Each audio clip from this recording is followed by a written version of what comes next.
Jack Rabbit never saw himself as part of the zeitgeist. He was, on paper, a semi-retired web developer in Montreal.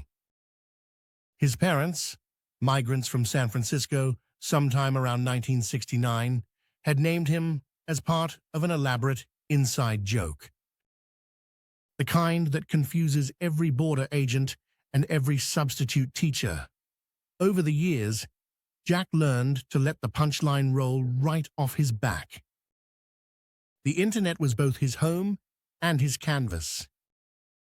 When Jack started playing with AI video generators in early May, it wasn't for fame or even attention.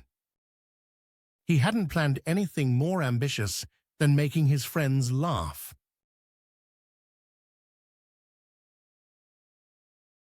He had a simple premise: mash up the village people's macho man with the ever-present YMCA, blend in Trump's chaotic energy, and throw in as many digital chickens as an NVIDIA card would allow.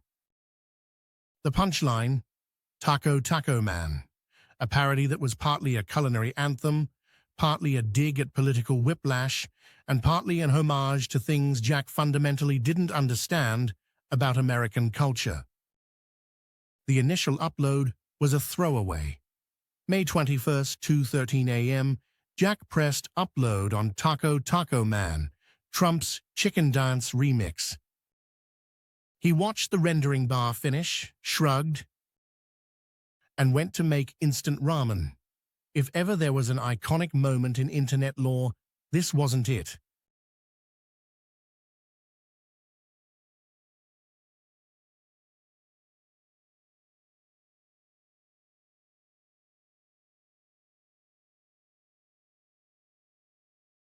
But somewhere between the minutes that Jack dozed off and the next morning, things started to escalate. First, the notifications. A dozen, then 50. By noon, it was hundreds. His phone buzzed relentlessly.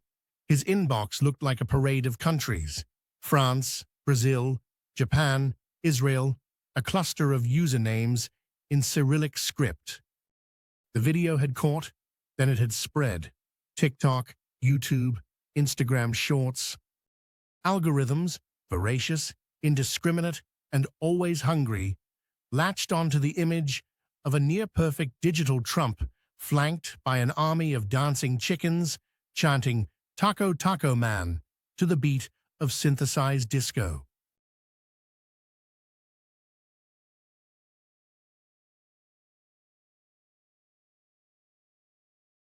The strength of the meme was in its flexibility.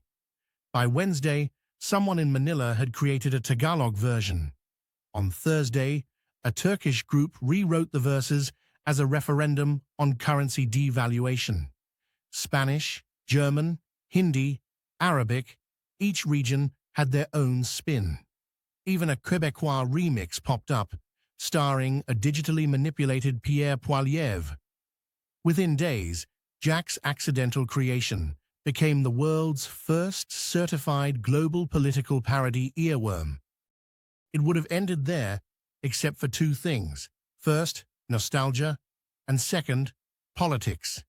Anyone who grew up between the late 70s and early 80s had a buried memory of YMCA and Macho Man as the unofficial soundtrack to football games, weddings, or the tail end of bad office parties.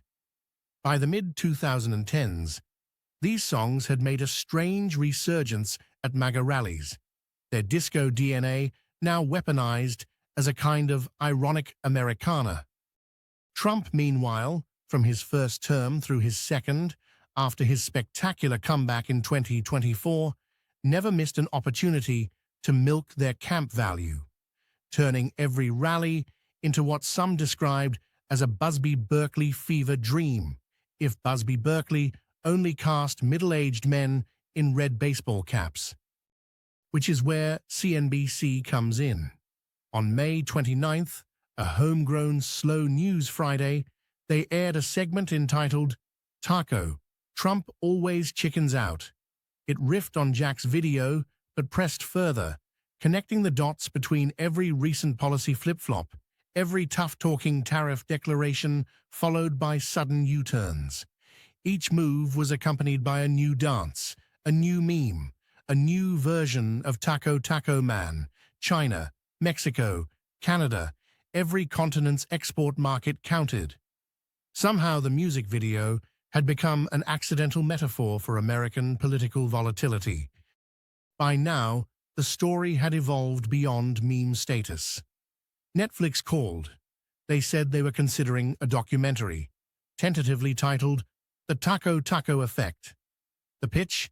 An exploration of Jack's unusual talents, a phrase Jack's mother was tickled to see in print, plus a sociological examination of how a song could become a global referendum on political indecision. The Atlantic ran a think piece. NPR scheduled an interview, then rescheduled, then cancelled when they couldn't get permission to air the song. The original Village People sued, then withdrew, then released their own version, titled Enchilada Justice. Jack was bemused. He gave interviews over Zoom from his kitchen, beneath a poster of Leonard Cohen. He talked about his creative process. He explained for the 100th time that it just sort of happened. He confessed he had never eaten a real taco in America. He credited missing home, late nights, and the simple desire to make friends laugh.